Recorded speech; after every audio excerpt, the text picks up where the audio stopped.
عامر خان سے میری ملاقات ہوئی، میں نے اس کو کوئی دین کی بات نہیں کی، صرف محبت تھی. اب تک اس کے میسج آتے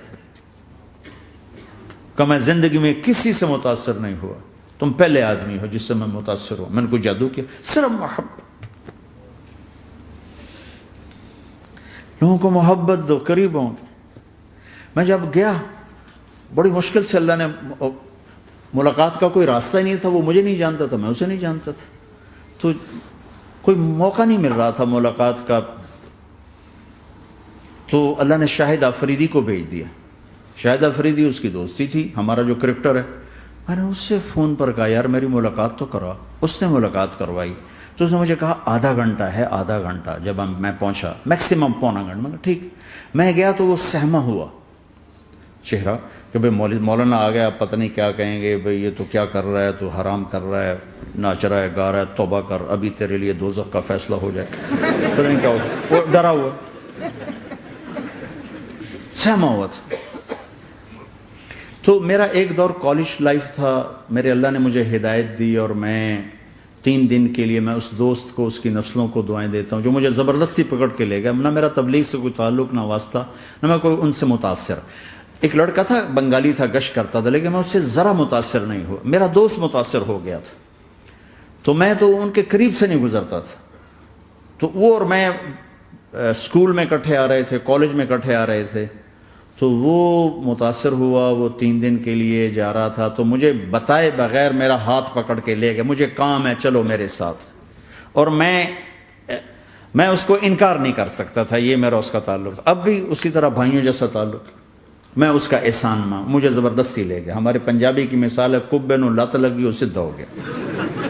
وہ جو ہوتا ہے ہنچ بیک ہوتا ہے نا، اس کو کسی نے لات ماری تو وہ سیدھا ہو گیا. مہربانی بھائی تیری لات سے میں سیدھا ہو گیا. تو مجھے تو وہ کبے والی لت پہ گئی.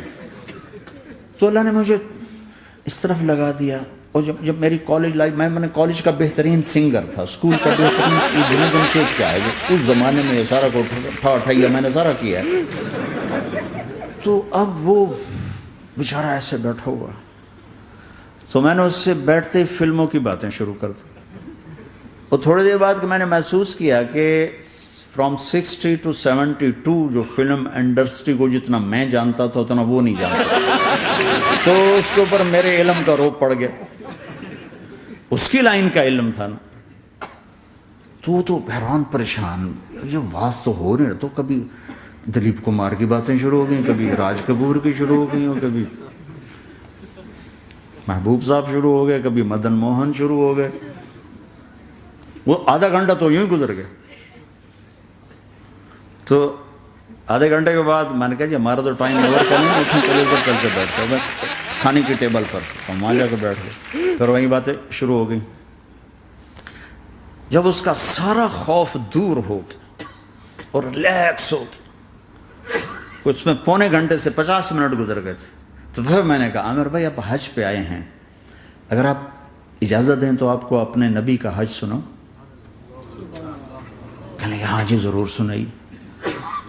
پھر میں 1.25 گھنٹہ بولتا رہا اور وہ ایسے کر کے یہاں سے وہ یوں نہیں ہوا. 1.25 گھنٹہ ایسے بیٹھ کے یوں سنتا، ہلا نہیں اپنی جگہ سے. لوگ محبت کے بھوکے ہیں، تم فتوے دینا شروع کر دیتے.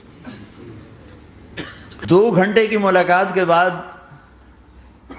جب ہم نکلے تو نیچے تک چھوڑنے آیا عامر خان. حج کے بعد میں نے کہا ایک ملاقات اور ہو جائے گا، ضرور ہوگی.